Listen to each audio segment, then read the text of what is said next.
Hello. I guess we are live now. Hello, everyone. Good morning, evening, afternoon, wherever you are joining us from. Thank you for tuning into DigitalOcean Tech Talk series. My name is Piyush Gupta, and I'm a senior developer advocate at DigitalOcean. I am happy to be your moderator and also one of the speaker for today's session. So, in the just to give you a context, in the Solutions Tech Talk series, we basically bring you insights from the cloud industry, the latest developer technologies, and we also feature some really cool organizations showcasing exciting real-time use cases on cloud. Right. Uh, so, as you can see on your screens right now, the topic for today is kickstarting your cloud native journey with Kubernetes and DigitalOcean Kubernetes. Right. So, we call it DOKS in short. Right. Uh, Let me introduce the speakers for today. Right. We have Tim Osborne. Tim is CTO at Atom Learning, a UK-based edtech startup that leverages AI to keep students on their optimal learning path. Tim spends his time exploring new technologies and figuring out how they can be harnessed to improve learning experiences for pupils all over the world. Outside of work, you will find him traveling or on the tennis court. Thank you for joining us today, Tim. Another speaker is, of course, me. I'm Piyush Gupta. I am a senior developer advocate at DigitalOcean. I love developing cloud platforms. I help customers and developers all across the globe uh, to migrate their legacy applications from uh, legacy infrastructure to cloud-based infrastructure. I also serve developer community via speaking at meetups, writing content, and as part of Kubernetes contributor experience group. Right. So before we start, I'm just going to take a minute to talk to you about some of the housekeeping items. First thing first is this session is available on YouTube. So is an this is a this would be recorded. So even after the session is over, you can always come back and watch it on YouTube if you want to check this out again. Uh, you have access to the chat window, right? So please feel free to use that if you feel and if you face any difficulties or if you have any questions or anything related to this tech talk, please feel free to use that. We have our team monitoring the chat window. So and if you have any questions, you can post that there. By the end of the session, we would have a question and answer session as well, where we will try our best to answer whatever concerns you have. Given that we are all doing it from home, so if there are any bandwidth issues, please bear with us. And if there is uh, anything you are facing on your end, please let us know and try to refresh the browser or fix your internet. Those kind of basic housekeeping stuff, right? So with that, let's get started. So this is going to be the agenda for today.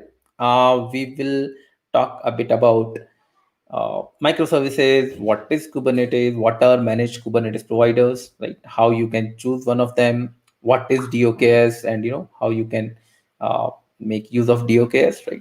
So we basically want to give you an overview of all these technologies, right? So that you can get a level of familiarity.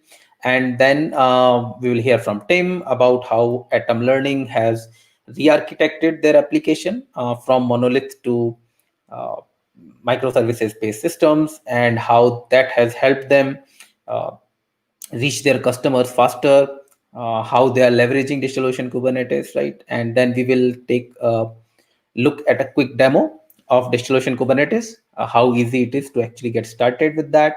And in the end, we would have a Q&A session.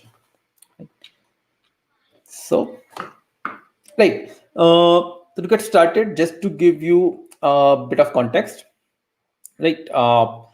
When we started with computer science and computing in general, right, we had a pretty forward and pretty straight deployment model, right? We had a hardware, then we had an operating system running on top of it, and then we used to run applications on top of that, right? It was pretty simple and pretty straightforward, right? And it works well, right? Uh, but the way computer science or the discipline in kept innovating, we kept introducing new things, we started pushing more power into the hardware. We realized that this model is not using the resources efficiently because there is almost little to no isolation when you are running those applications, right? So you have to be very careful about what resources you use, right? And among other things. So we came up with virtualization, right? We put a layer of hypervisor on top of operating system, and that enabled us to run multiple virtual machines on the same hardware. And those virtual machines were running as if they are running on the same hardware. Right, so that was a great way of using virtualized systems on top of a single operating system, right? And that made a good way of using the resources in an efficient manner, right?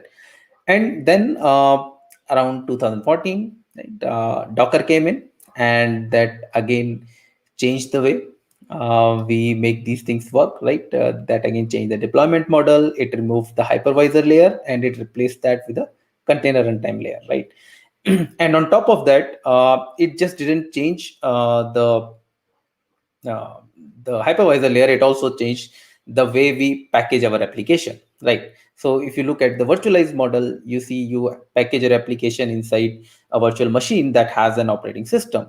But when you move to the container runtime model, you don't need an operating system. You just need the your application binary, you need the dependence libraries and your application code. That's all, right? So the whole journey from traditional deployment to containerized deployment has been about making most of the resources, right? So and reducing the dependency on the top layer, right?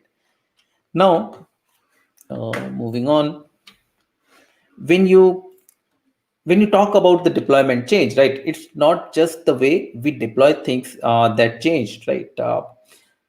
It also made some we had also had to make changes in the way we develop and design applications, right? So with the advent of containers, a relatively new model of developing application came into the picture, and it was called as microservices, right?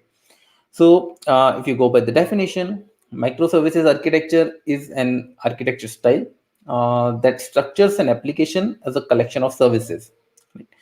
Uh, to put it simply, the idea is you have your application and it can have multiple components, right? What you do is you divide the whole application into smaller components, right? And those smaller components are highly maintainable and testable, right? They are loosely coupled. There are no hard dependencies on each other. They can be deployed independently, right? They are organized around business capabilities, and they are usually owned by small teams, right? Now this is not a hard and fast definition of how microservices architecture is supposed to work, but in the end of the day the idea is very simple, that your the components that you are dividing your application into, they should be independent, and they should be individually deployable, right? As long as you are able to achieve that, you can take benefit of whatever advantages microservices based architecture is providing, right? And what are those advantages? It helps you do a rapid, frequent, and reliable delivery of large and complex applications, right? One of the core metrics that we want to measure in any business is the time to market, right? How much time you take from starting an idea to taking it to your customers, right? And it becomes pretty difficult when you are dealing with you know, large and complex applications, right? Because when you are updating one component, sometimes you have to update the whole system, and it becomes a very very complex problem, right? So microservices help you do that by, and when you divide your big application into smaller pieces, you can actually update or upgrade those individual pieces separately, so that rest of your stack stays intact. You don't need to change anything there, and this provides you a faster way to test things, a faster way to deliver things, and also faster way uh, to reach to your customers, right?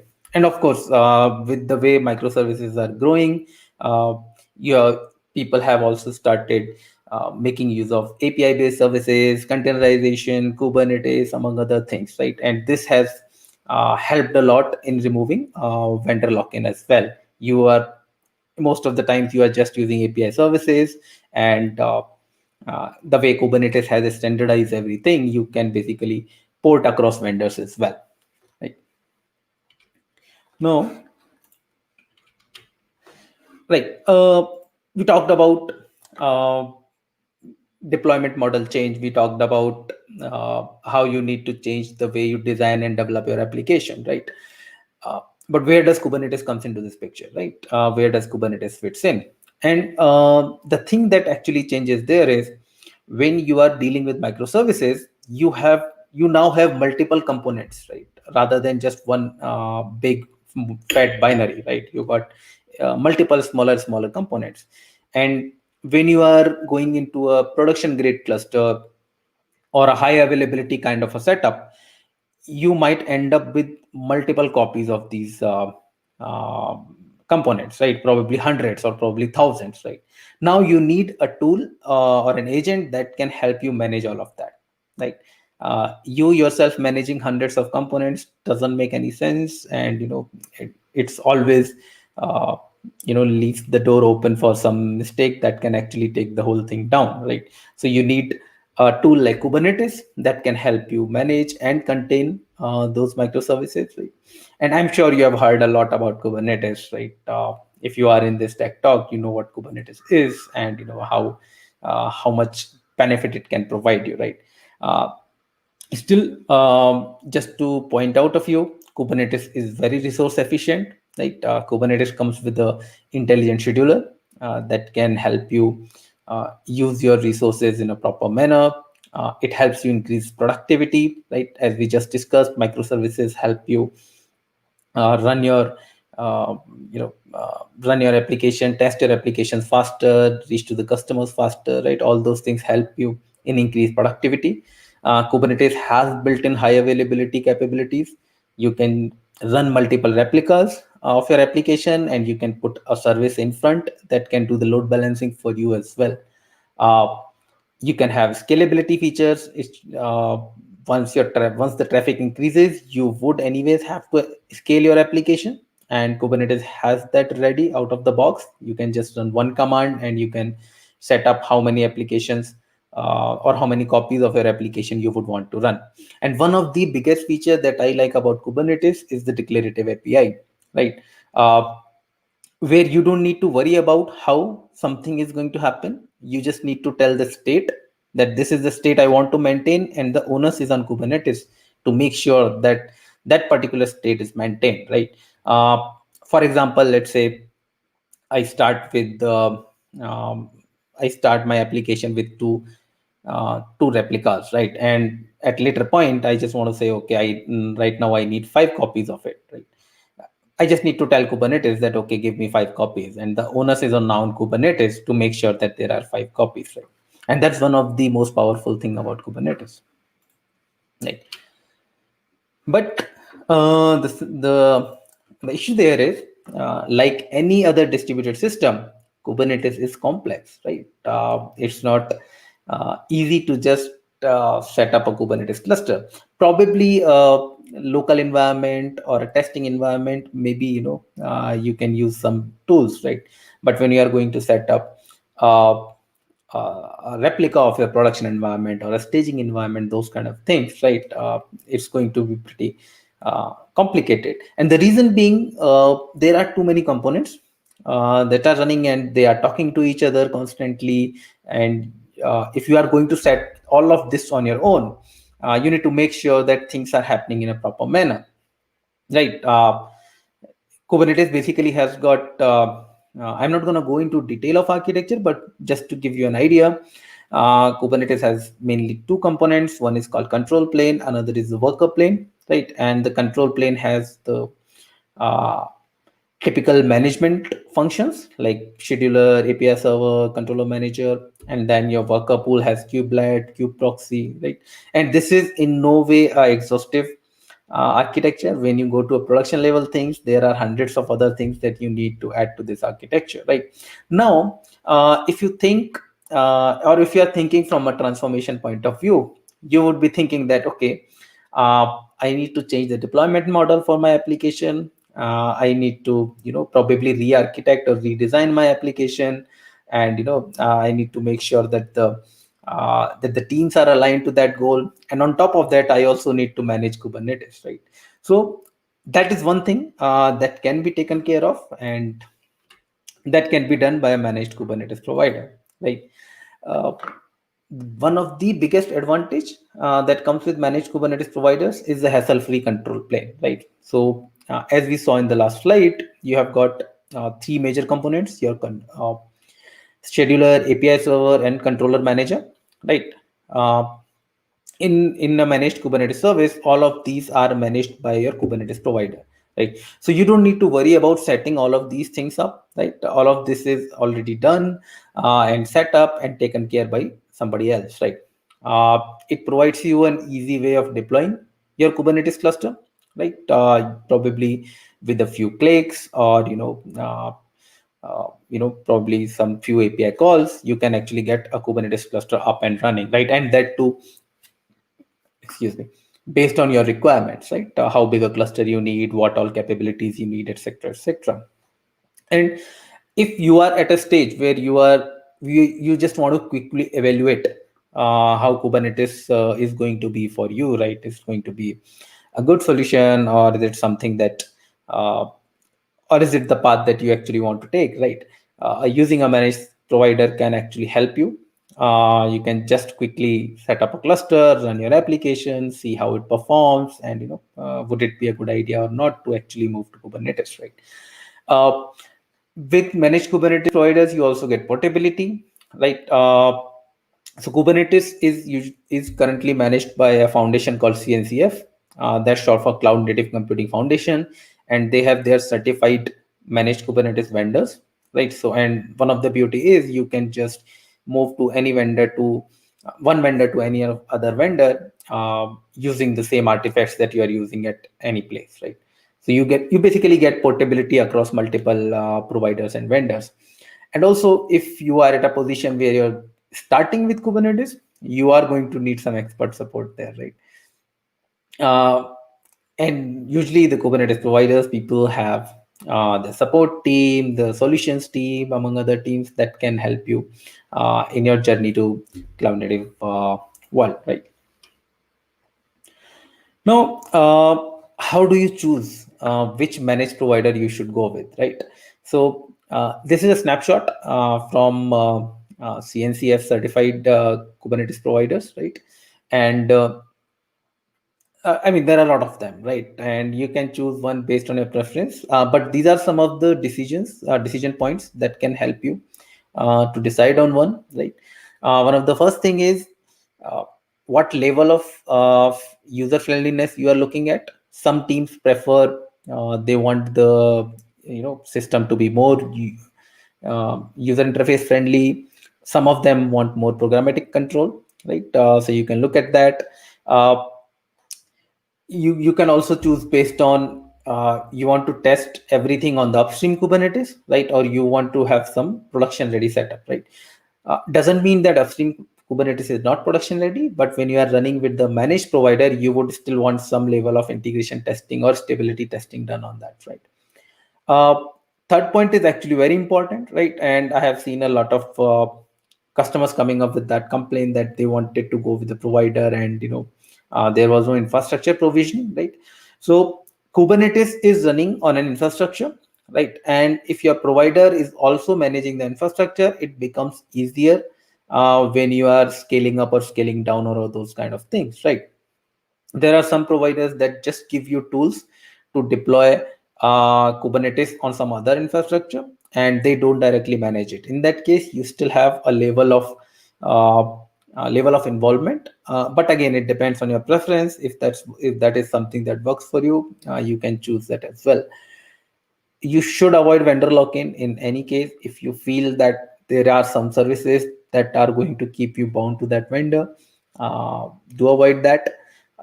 Check the level of support you can get from that provider, right? And the final and the most important thing is cost, right? Money matters, right? And just make sure, so there are lot of managed providers that come with a lot of bells and whistles, right? And you might not need them all the time, right? Or you might not need them at any point of time, right? For that matter.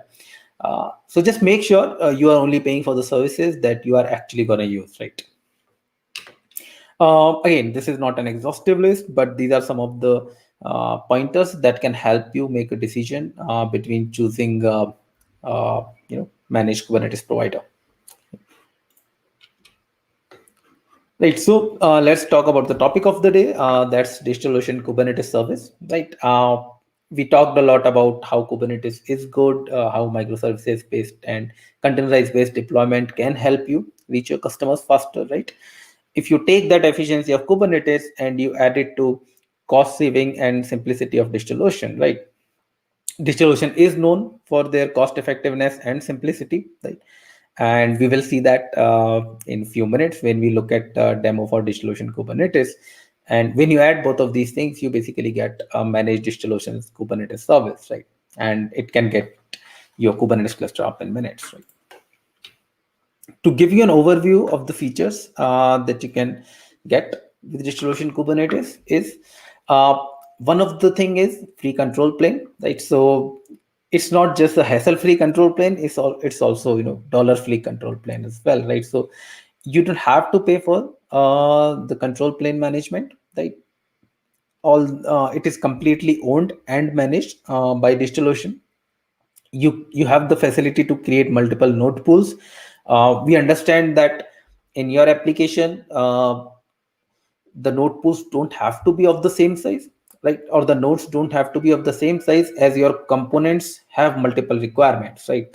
Some components need more CPU resources, some components might need more memory resources. So you can create multiple node pools to satisfy those requirements, right? DOKS comes with the auto scaling feature. You can scale it up, scale it down, depending on the load that is coming, and that again happens behind the scene. If you are seeing a lot of traffic, we can automatically add more nodes that can handle the workload, and once the traffic goes down, we can just remove those nodes, right? Kubernetes is a very actively developed platform, right?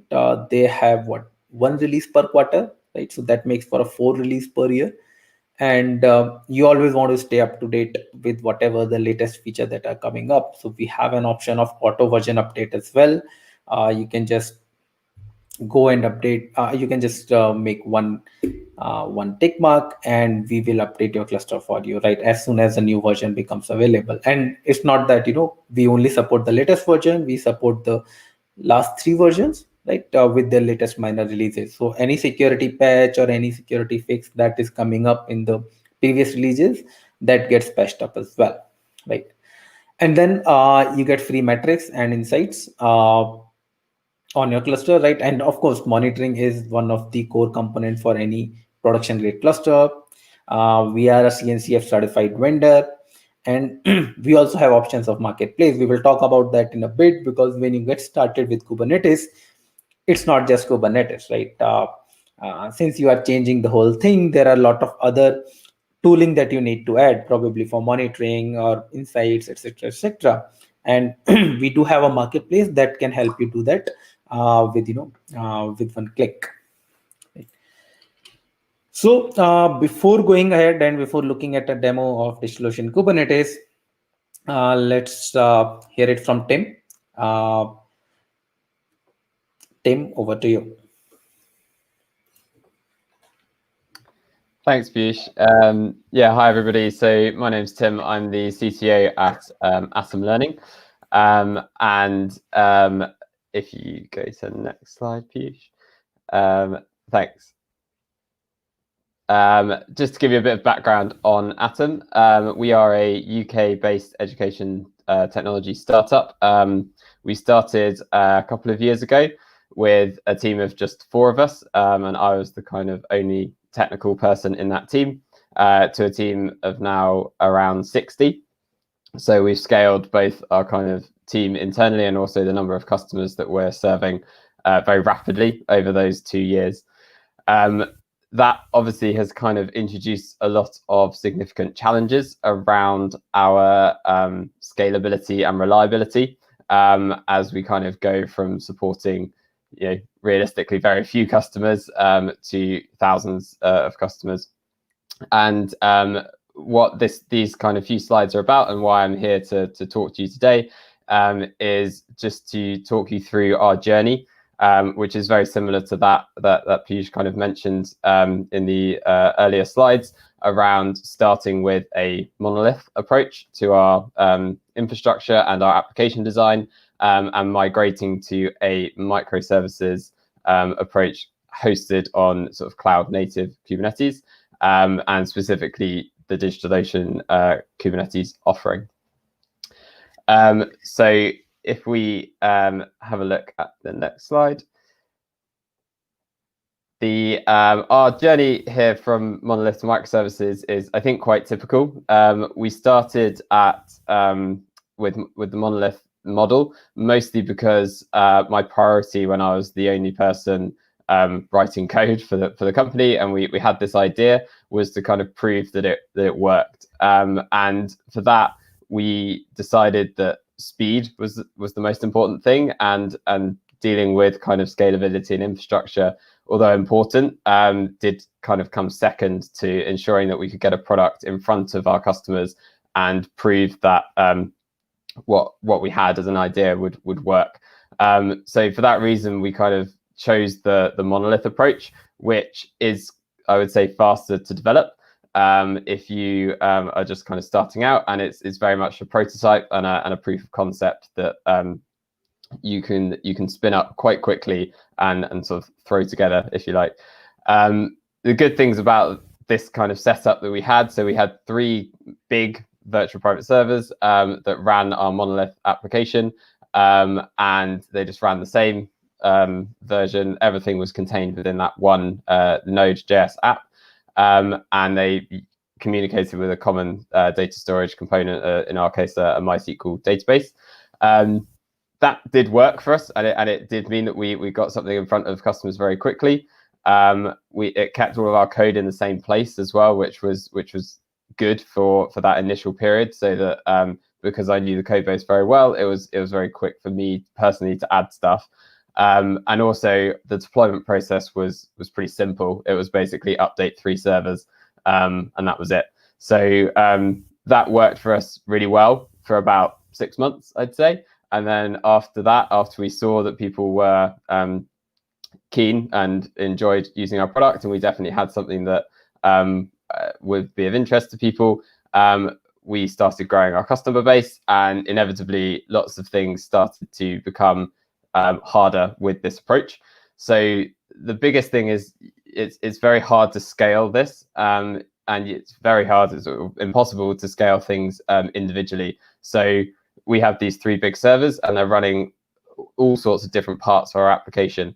And with this model, there's only one way to scale, and that's to add a whole nother copy of your entire application, which isn't actually how applications work in the wild. There are certain parts of your application that require sort of larger resources dedicated to them, and then there are parts that actually don't get used very often and can remain quite small. So this approach, we struggled to scale effectively, and scale the bits of the application that we needed to. Another thing was that one failure would affect a large proportion of our users. So, with these 3 big servers that we started out at, obviously things happened. One of those servers might go down temporarily, might have increased packet loss to that particular server. That caused a huge number of our users to then have to switch to another server, which it sort of handled, but there'll be a increase in error rate, increase in latency, increased load on the other servers, whilst the server that's having an issue gets resolved. So that was noticeable once we started getting a large number of users on our site, that one thing, although we didn't have a single point of failure, we had a few sort of big impacts on our infrastructure if something happened to one of those servers. The next thing was also that rolling updates were quite hard. So in order to update the our application, we would have to essentially update each of these 3 servers in turn. And that meant that there was no real strategy for doing that. Some people would get the new version if they happened to communicate with a server that had the latest version. Some didn't, and it was often resulted in actually having to do maintenance mode releases, which is where we took the site completely offline for half an hour or so in a maintenance window to update everything and then put it back online, which was bad for me because I usually had to do it late at night, but also because it's obviously bad for our users as they were then unable to access our services for a period of time. And then the final thing is it's very hard to respond quickly to an increase in demand. So obviously we're scaling our customer base as quickly as possible. We want to grow as a startup and grow as a platform. Adding an additional server to this setup would take a significant chunk of time, several hours to implement properly and ensure everything was working. And that meant that if we suddenly saw a surge of users because we had a particularly successful marketing campaign or it was a particularly busy time of year with exams, then that we were unable to really be reactive and increase our infrastructure, which meant we ended up having to run these servers kind of all the time, which then impacts on your costs because you're paying for stuff even though you're not always using it. So the approach that we've taken is to move from this setup to a microservice hosted on Kubernetes setup. So if we could go to the next slide. Thanks. So this is more like our current setup that we have. So we have a Kubernetes managed cluster hosted on DigitalOcean, and we have a number of different deployments that run within that cluster.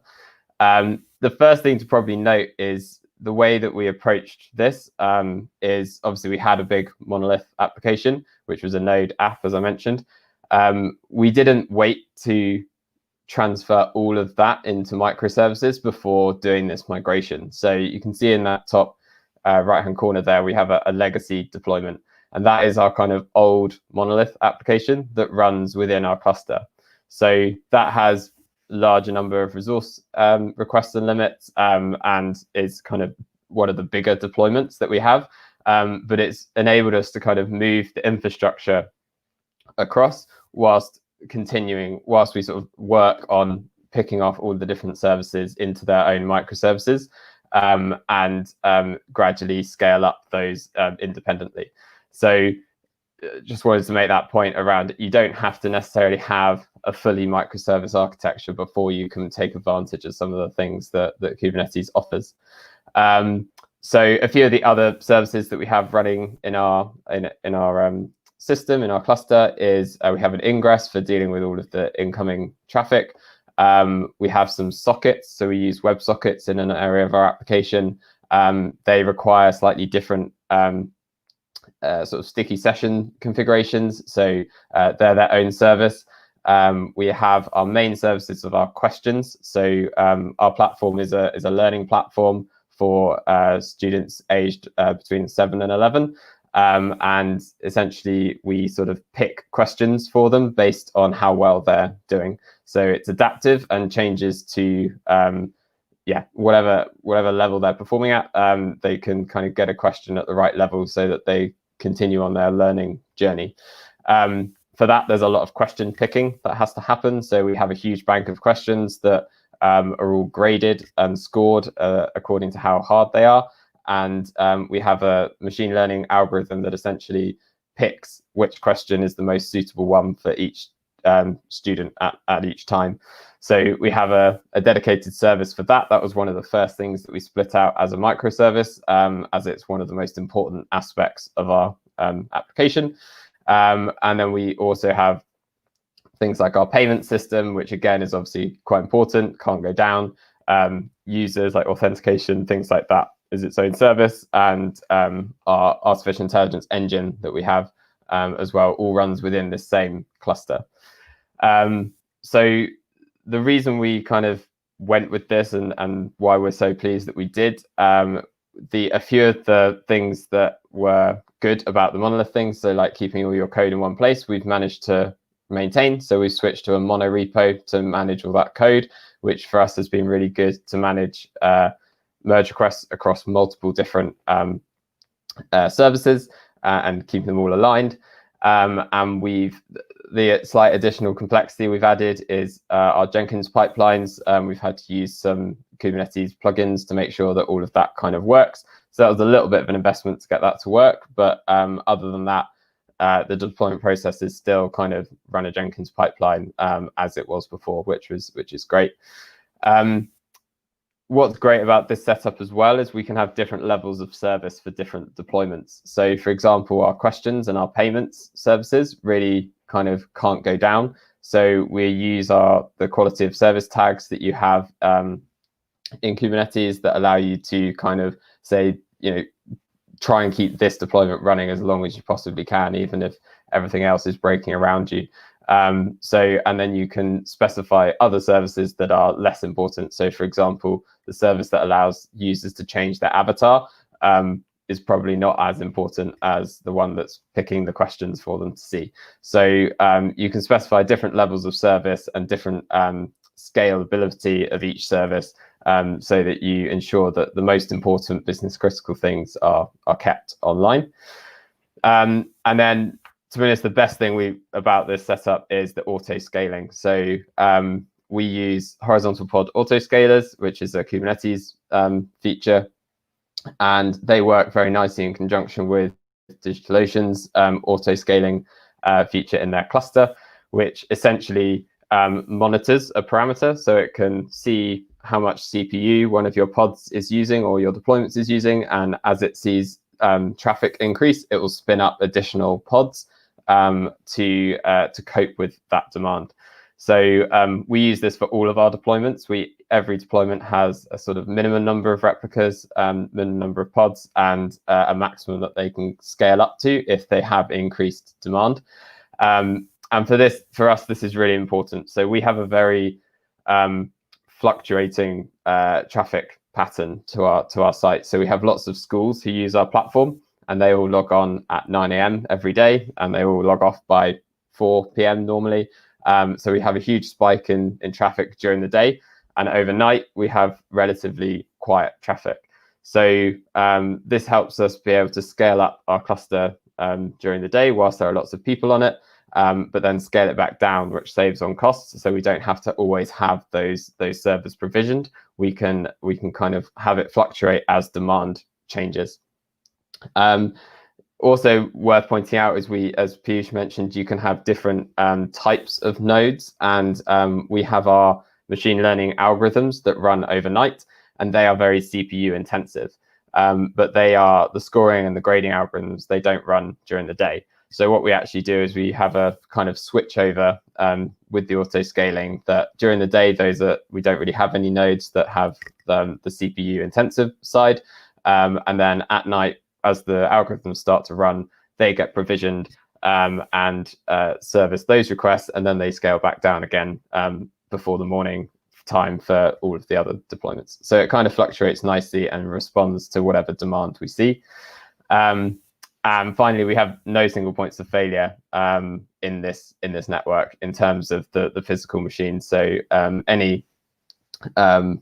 every part of our network has some sort of backup or failover, which is great for our kind of peace of mind and reliability of our platform.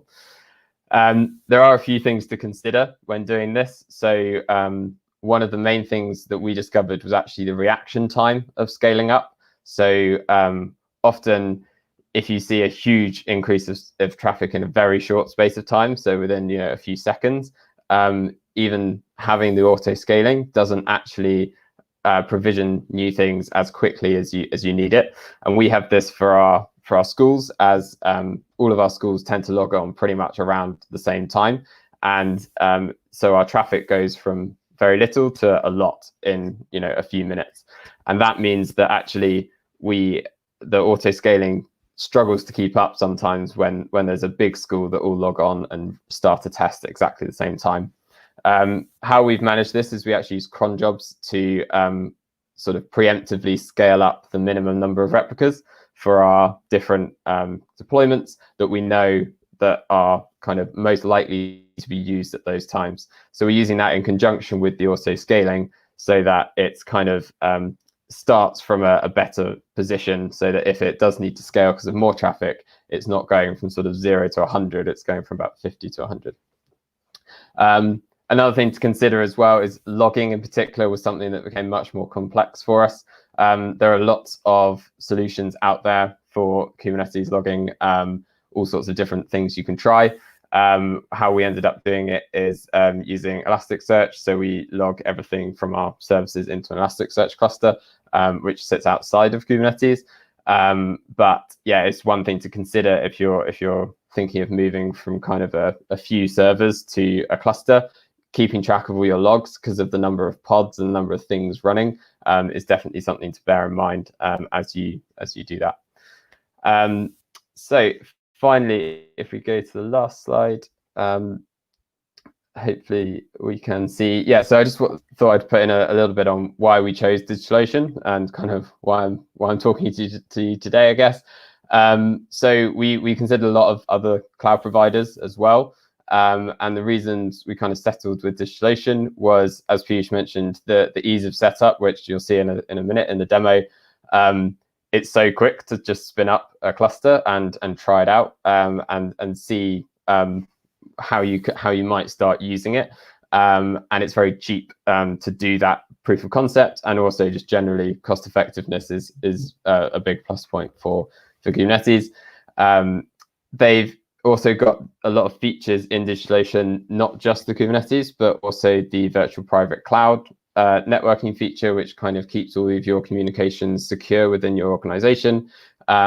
We integrate the managed Kubernetes with managed databases and for our core storage mechanisms, and that helps us with sort of automatic failover, lots of read-only nodes in different regions and things like that. So lots of there's a suite of tools, and all of them are incredibly simple and easy to set up and try out. And also, whilst it you can start out incredibly small, it scales really effectively. So we've, started relatively small, and we've scaled to thousands and thousands of users, and the environment really hasn't been an issue much at all. So we've it's enabled us to scale as quickly as our business has, which has been great. But it also leaves the multi-cloud approach, as Piyush mentioned, because of you're not locked into a specific vendor. So there are lots of other things that you can try out. And as you get more and more, as you get bigger, you may require a few features of other providers as well, and they're very easy to integrate with that and use both each service for what it's best at doing, basically. So that is it from me. I will hand back to Piyush.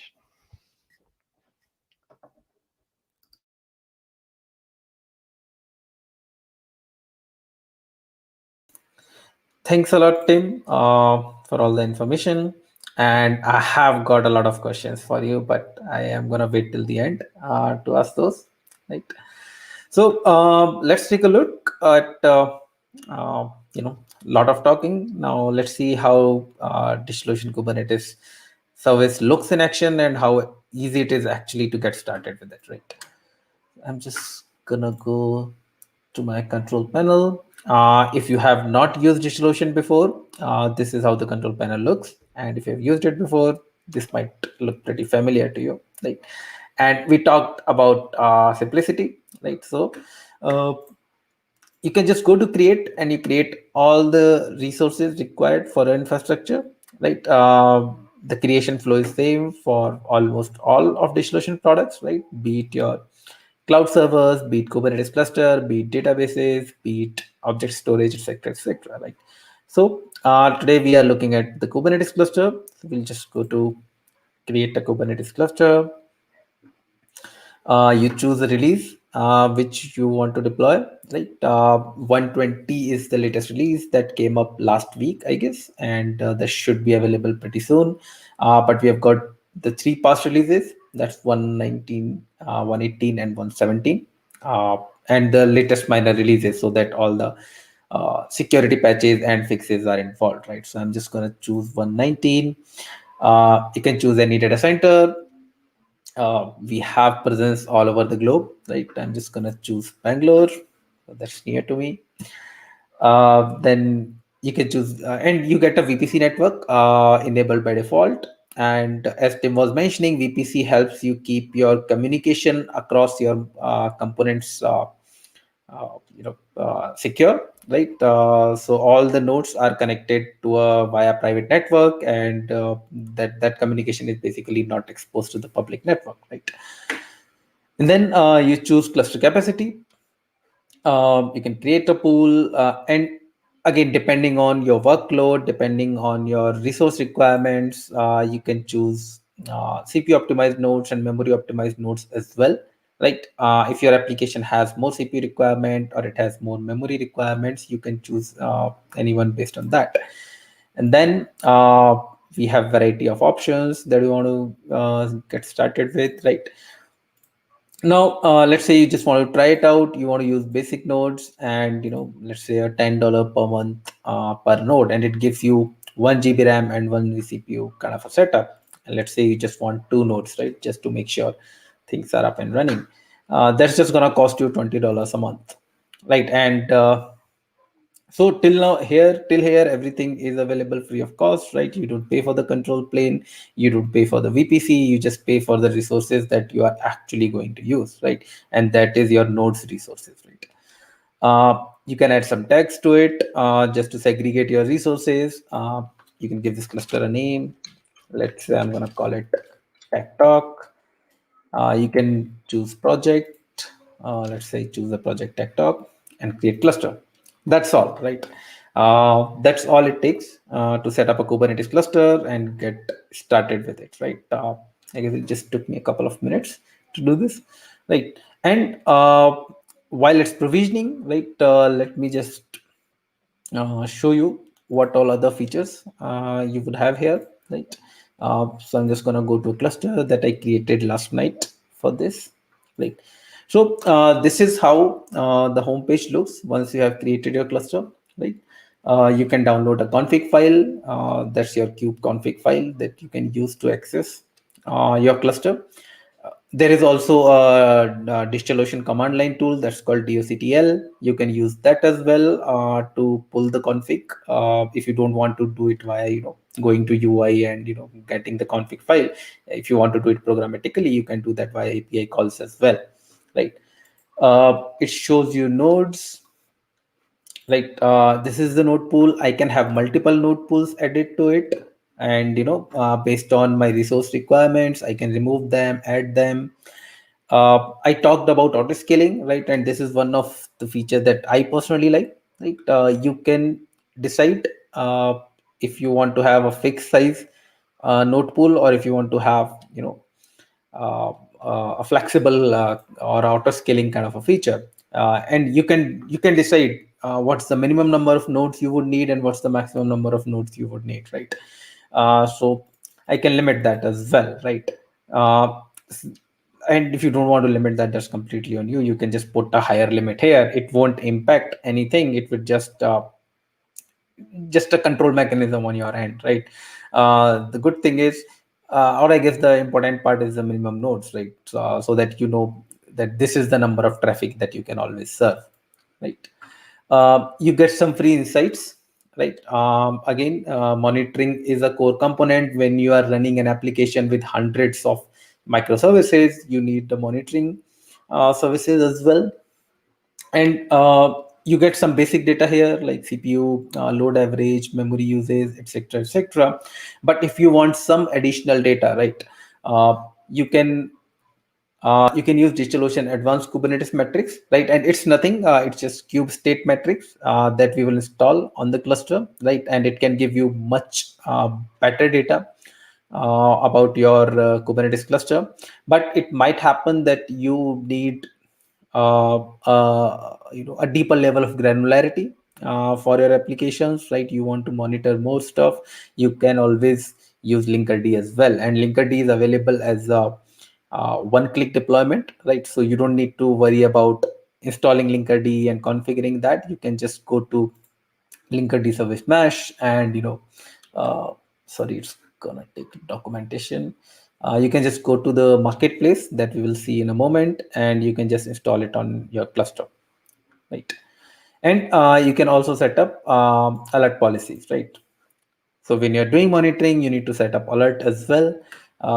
And it's pretty straightforward. If your any of your resource is crossing a limit, you can just uh, get an alert either via email or via Slack, right? Depending on your preferences. And once you get that alert, you can take corrective actions, right? And you don't have to set up alert just when it crosses something. Whenever the load goes down, you can set up alerts for that as well. Right. Sorry about that. Right. Now, let me just show you how you can access the cluster. Right. So we talked about two things. Either you can download the Kubernetes configuration file, or you can use the DOCTL command line. So I'm just going to use the DOCTL get Kubernetes cluster list. It will basically show you how many clusters you have running in your account right now. So if you can see, I have got two clusters running, and one is the provisioning that we just started. Right? And if I want to save, let's say, configuration for the cluster that I created yesterday, we can just do a kubeconfig save, and you can use the cluster name. That's all. What it's going to do is it's going to add your cluster credential to your kubeconfig file, right? And you can just go and do, and you can use your kubectl command line, right?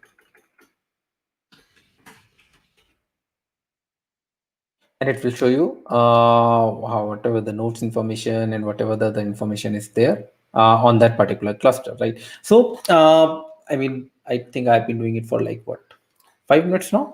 So all it takes is like 5 minutes to set up your Kubernetes cluster and just start accessing it. Now you can just have any application that you can run, right? So I have an app YML file. It just takes simple simple node application, right? It exposes port 3001, and I'm just using a service to expose that. And this service is a load balancer, and I will be using DigitalOcean's medium load balancer to expose that service. So let me just deploy it as well.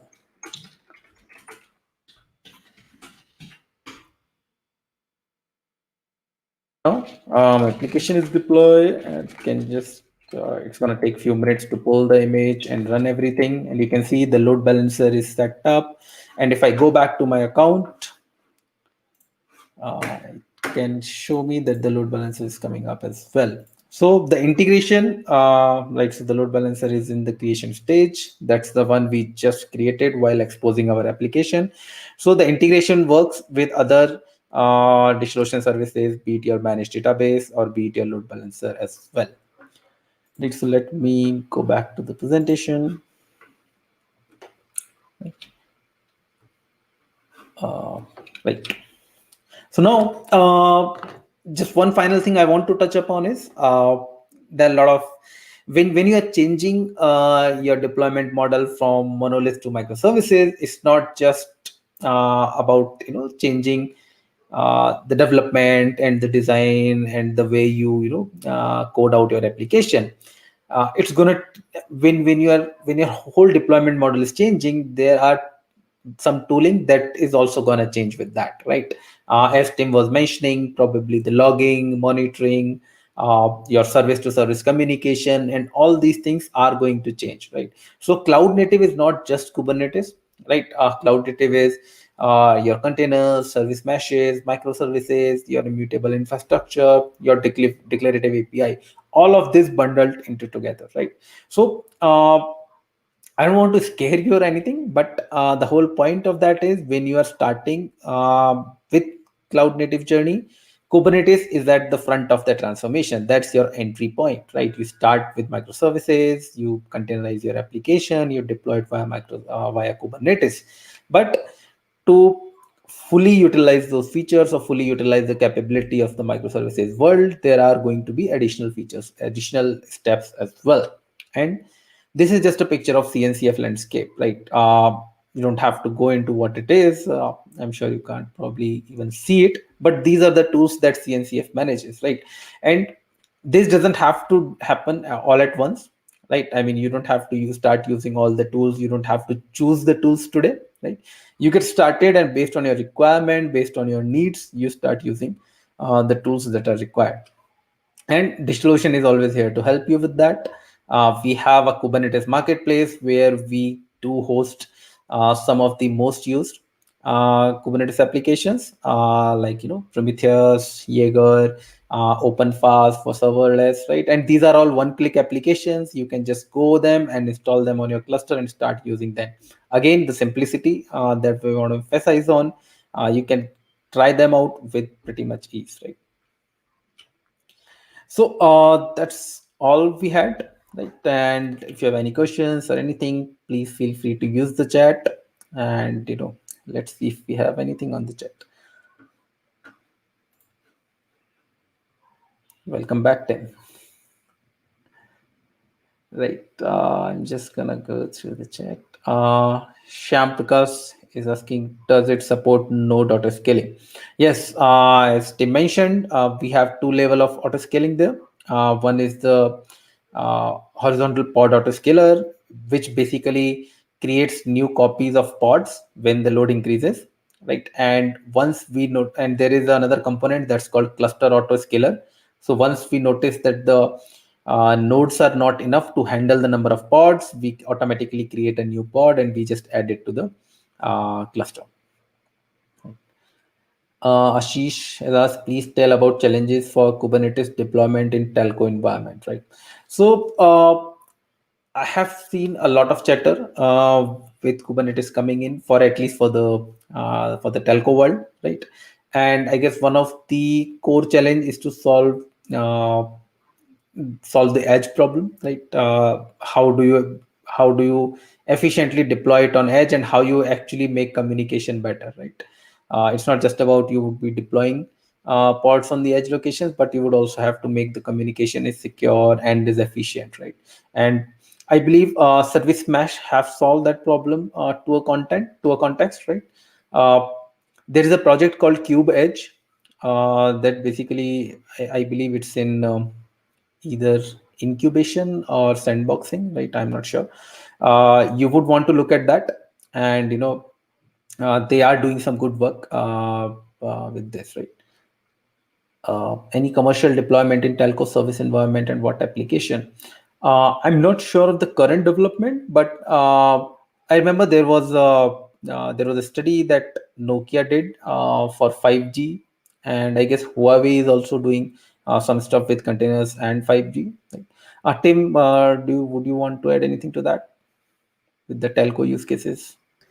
Not my area of expertise, I'm afraid. Sure, sure. Yeah. Can we upgrade existing VNF-based application deployed on HP and Dell servers to CNF-based application we needed? I'm sorry, Ashish. I guess that would be a better question to a telco expert, right? I can help from the Kubernetes point of view, right? But going into the detail of VNF and CNF would be a question for a telco guy. Right? But again, VMware is also doing some good work. I know some people personally who are involved with that effort, and you might want to follow them on either on Slack or Twitter. And there is a lot of chatter with telco and Kubernetes, right? Peter has a question. Do I have to specify this autoscaler when creating the cluster? No. So when you're creating your node pool, if you remember the demo, you can just go and go to your existing node pool, and you can just decide if you want to auto scale or if you want to keep the size fixed. You don't have to. I mean, it's just a one-click change, right? Depending on your requirements, right? Um, is there any provision for predictive autoscaling? Right. I assume it basically means you are monitoring some metric, and based on that, you are doing autoscaling. So yes, with HPA, you can decide what level of monitoring you would want to do, and then based on that, you can decide if you want to scale or not. Right, Tim?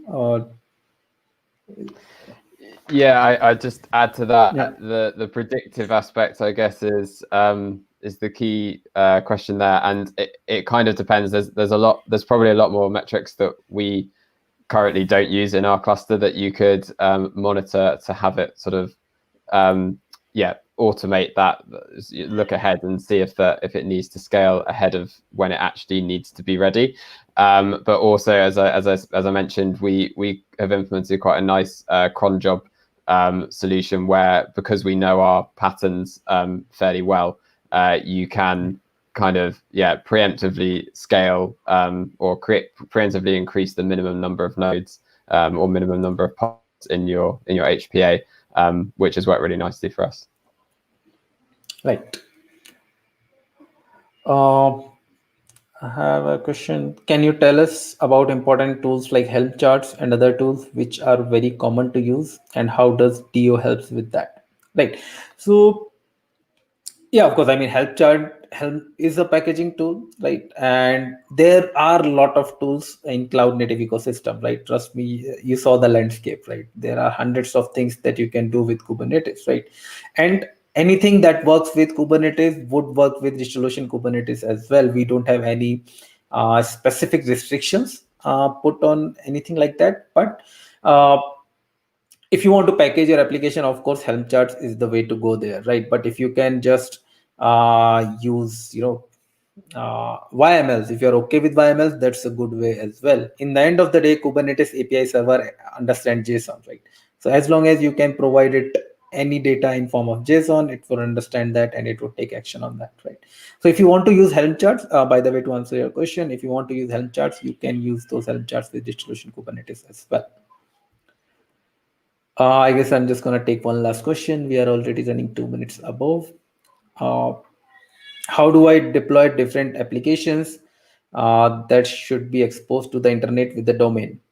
I saw a tutorial which created a service and mapped it to port 80 on the load balancer IP. You want to take that, Tim?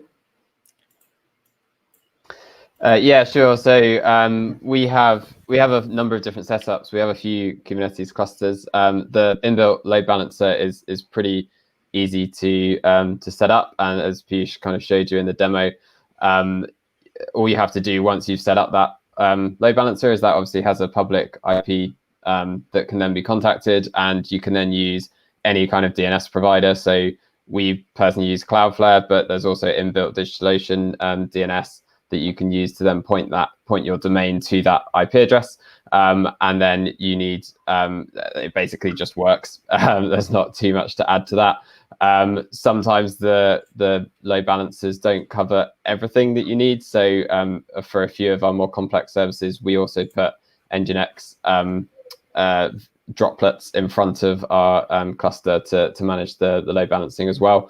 But both kind of either or is depends on your situation and what kind of protocols you need to be able to support. Right. Thanks, Tim. Thanks for the answer. And I guess that brings us to the end of our stream. I know if you might have other questions as well. So here are a few key links that my colleague Cynthia is going to share on the chat as well. We are seeing a lot of bandwidth heavy customers coming to DigitalOcean for infra help.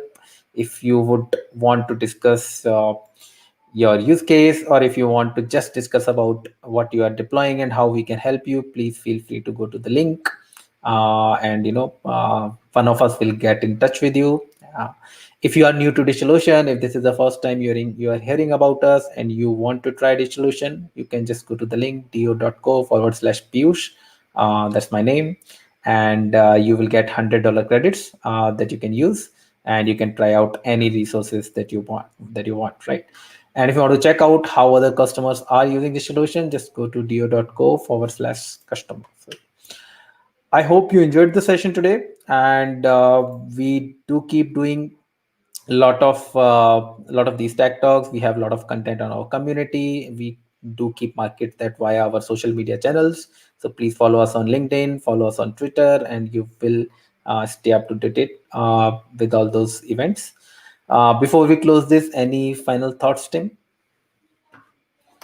No, just thank you very much, everyone, for listening, and I hope you found the talk useful. And yeah, also feel free to reach out to me if you have any particular questions about Atom or how we've scaled using DigitalOcean. Thanks. And then thank you for being here. I enjoyed talking to you. I guess our audience would have had fun as well. Thank you for being a brilliant audience, and thank you for being a brilliant speaker, Tim. Uh, so that brings us to the end of this trip. I look forward to host you in the future tech talks as well. Thank you for taking the time. Until we meet next, please stay safe and take care. And I wish you all a lovely Christmas and a fantastic New Year's. Happy holidays. Bye bye.